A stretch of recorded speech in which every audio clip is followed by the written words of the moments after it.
और प्रयागराज से बड़ी खबर सामने आ रही है। ज्ञानवापी मामले में हाई कोर्ट में सुनवाई। वजूखाने के एसआई सर्वे की मांग को लेकर सुनवाई। वाराणसी की निचली अदालत मांग कर चुकी है खारिज। निचली अदालत के फैसले को हाई कोर्ट में चुनौती।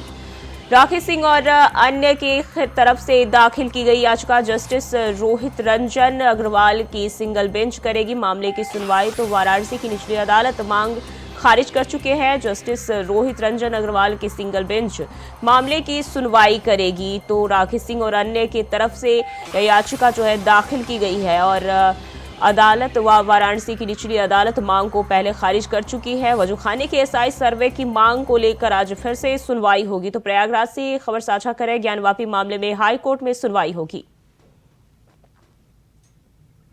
1993 के जो पहले यथास्थिति थी, व्यास जी के तहखाने पर उनका पोजीशन था, उनका स्वामित्व था, उनके द्वारा तमाम धार्मिक क्रिया वहाँ करवाया जाता था, पूजा वगैरह, कथा, तमाम देवी देवता जो मिले भी हैं। सर्वे एसआई सर्वे के रिपोर्ट के दौरान भी सारी चीज़ें स्पष्ट रूप से निकल कर आ गई हैं कि वहाँ मूर्तियाँ थी, यानी पूजा पाठ कथा वगैरह सब चलता था।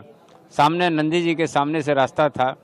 लेकिन 1993 में तत्कालिक सरकार ने बैरिकेटिंग करके उनको पोजीशन मुक्त करके कब्जे से बाहर कर दिया और पूजा पाठ कथा वगैरह सारी धार्मिक क्रियाएं बंद हो गई। उस पर तमाम जो है लोग लगे थे कि इसको किसी प्रकार से जो है कब्जा कर लिया जाए, जिसको देखते हुए उनके ही वरासत वंशज जो हैं शैलेंद्र कुमार पाठक, जो उनके नाती हैं, उनके द्वारा उनकी तरफ से हम लोगों ने याचिका दाखिल किया था कि वो व्यास जी का जो तहखाना है व्यास जी के संबंधित था, उसमें जो है एक जिलाधिकारी को रिसीवर बनाया जाए ताकि कोई कब्जा न हो, किसी प्रकार का तोड़फोड़ नुकसान उस तहखाने का न हो। और पुनः जो है इसमें 1993 तक जो धार्मिक क्रियाएं होती थीं, पूजा हो चाहे कथा हो या अन्य भी तमाम धार्मिक क्रियाएं, उसको पुनः बहाल कर दिया जाए। ये सारी चीज़ें तो माननीय जिला कोर्ट ने 17 तारीख को 17 दिसंबर को आदेश दिया, जिसमें रिसीवर जो है माननीय श्रीमान जिलाधिकारी महोदय को उन्होंने बना दिया और जिलाधिकारी महोदय वहाँ के रिसीवर नियुक्त हो गए। लेकिन उस आदेश में जो हम लोगों ने मांग किया था कि पूजा पाठ वगैरह भी उसको चालू करवा दिया जाए, वो अभी नहीं हुआ था, जिस संदर्भ में सुनवाई कल भी थी, लगातार इधर चल रही है। मुस्लिम पक्ष की जो कल आपत्ति यही रही है कि इसको जो है ये पूजा पाठ इस पर न होने दिया जाए, इसको रोक दिया जाए, ये इनके जो है मांग को खारिज कर दिया जाए, क्योंकि कभी यहाँ जो है पूजा पाठ वगैरह नहीं होता था, जिसमें हम लोगों ने सारे साक्ष्य कल रख दिए थे और आज इस पर फैसला आना है।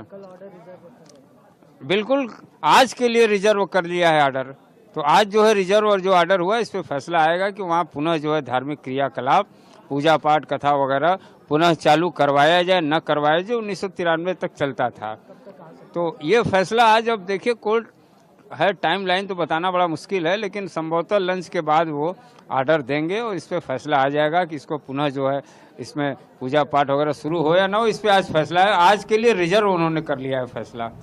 और इसी खबर पर ज्यादा जानकारी के साथ प्रयागराज से शोएब रिजवी हमारे साथ जुड़ गए। शोएब, ज्ञानवापी मामले में हाईकोर्ट में आज फिर से सुनवाई होगी, क्या जानकारी है? हाँ बिल्कुल, देखिए निश्चित तौर पर आज इलाहाबाद हाई कोर्ट में इस मामले में सुनवाई होगी। दरअसल ये पूरा मामला जो वजू खाना है उसकी एएसआई से सर्वे कराने की मांग को लेकर किया गया था। निचली अदालत में इस याचिका को खारिज कर दिया गया था। उसके बाद जो याचिकाकर्ता है वो इलाहाबाद हाई कोर्ट में आए हैं और उसी मामले पर आज सुनवाई होनी है, क्योंकि याचिकाकर्ता में प्रेयर की गई कि जो वजू खाना का एरिया है वहाँ का भी एएसआई से सर्वे कराया जाए, क्योंकि पिछले दिनों ज्ञानवापी के काफी हिस्से का एएसआई से सर्वे कराया गया था और पिछले दिनों जो रिपोर्ट आई है उसमें जिस तरह से चीजें निकल कर आई हैं उसमें कई ऐसी बातें कही जा रही हैं कि इसमें तमाम तरह के प्रतीक चिन्ह मिले थे। उसी तरीके से जो वजू खाने का एरिया है वहाँ का सर्वे नहीं कराया गया था, उसको लेकर के जो याचिकाकर्ता है उन्होंने निचली अदालत में याचिका की थी कि उस इलाके का, उस पूरे पोर्शन का भी सर्वे कराया जाए। फिलहाल उसका सर्वे नहीं कराया गया था, लेकिन निचली अदालत ने इस प्रेयर को नहीं माना था। उसके बाद अब याचिकाकर्ता इलाहाबाद हाई कोर्ट आए और इसी मामले पर आज फिलहाल इलाहाबाद हाई कोर्ट में सुनवाई होनी है और आगे तय होना है कि जो याचिकाकर्ता की डिमांड है कि वजू खाने का जो पोर्शन है उसका भी एएसआई से सर्वे कराया जाए, उस पर क्या निर्णय होता है उसका इंतजार करना पड़ेगा। लेकिन जिस तरह से याचिकाकर्ता ने तर्क दिए हैं और जगहों का जो एएसआई सर्वे कराया गया हो उसी पोर्शन में वजू खाने का भी पोर्शन कराया जाए, इस तरह की उनकी डिमांड है। जी, वाराणसी की निचली अदालत जो है इसको खारिज कर चुकी है, लेकिन अब जो है किस बेसिस पर फिर से जो है इसको लेकर क्या सबूत मिले हैं जिसको लेकर फिर से सुनवाई की जा रही है? देखिए, याचिकाकर्ता की तरफ से जो प्रेयर की गई उसमें जो पिछले दिनों एएसआई सर्वे करने का एक आदेश हुआ था और उसी के कुछ पोर्शन का उसका हवाला ही देते हुए ये कहा गया कि इसकी भी सत्यता का पता चलना चाहिए कि वजू खाने में पिछले दिनों जो कुछ चीजें ऐसी देखने को मिली हैं या कुछ चीजों को ऐसा लग रहा है कि वो किसी प्रतीक के रूप में है, उसको लेकर के याचिकाकर्ता की तरफ से प्रेयर किया गया कि उस एरिया का भी एएसआई से सर्वे कराया जाए ताकि वहाँ की उस एरिया की भी सत्यता का पता चले, क्योंकि पिछले दिनों एएसआई का जो सर्वे हुआ था उसमें जो चीजें निकल कर आई थी, तो ऐसे में ये वजू खाने का पोर्शन जिस पर फिलहाल एएसआई का सर्वे नहीं हुआ था उसको लेकर के अपनी मांग की जा रही कि उस एरिया का भी एएसआई से सर्वे कराया जाए। जी, कितने बजे से मामले की सुनवाई होगी? देखिए, फिलहाल ये इस मामले में जो लिस्टिंग है उसके आधार पर उम्मीद की जा रही कि 2 बजे के आसपास या लंच के बाद इस मामले में सुनवाई होने की उम्मीद की जा रही है और उसके बाद ही दोनों पक्षों की तरफ से जो दलीलें जाएगी आगे का रुख इससे ही साफ हो पाएगा कि कोर्ट याचिकाकर्ता की डिमांड को कितना प्रस्तुत करता है। फिलहाल ये जरूर है कि निचली अदालत को जरूर याचिकाकर्ता ने इस डिमांड को किया था, लेकिन कोर्ट ने उसको नहीं माना था और उसी वजह से उसको चैलेंज किया है उस आदेश को और इलाहाबाद हाईकोर्ट में। जी, और इसमें जो है राखी सिंह की ओर से क्या दलीलें दी गई हैं जो याचिका करता है, उनके अलावा उनके तरफ से क्या कुछ दलीलें पेश की गई हाईकोर्ट में?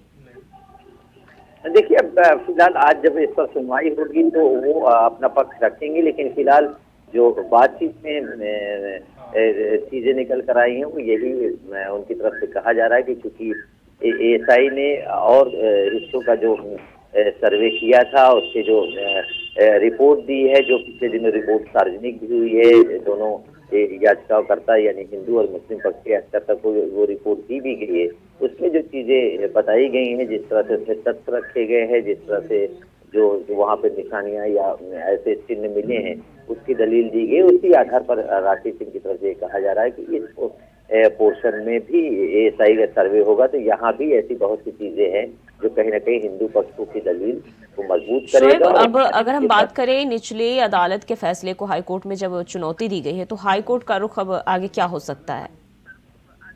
फिलहाल अब दोनों पक्षों की दलील और जो तथ्य होंगे उसके आधार पर ही कोर्ट आगे कोई निर्णय करेगा। फिलहाल इस बारे में अभी एक टिप्पणी करना उचित नहीं होगा, लेकिन इतना जरूर है कि क्योंकि दोनों पक्ष अपनी अपनी दलील इसमें रखेंगे और हिंदू पक्ष की तरफ से जो दलील है वो रखी जाएगी। कोर्ट इस पर किस तरह का रुख अपनाता है उसका इंतजार करना पड़ेगा। जी, शोएब, बहुत बहुत शुक्रिया आपका तमाम जानकारी के लिए।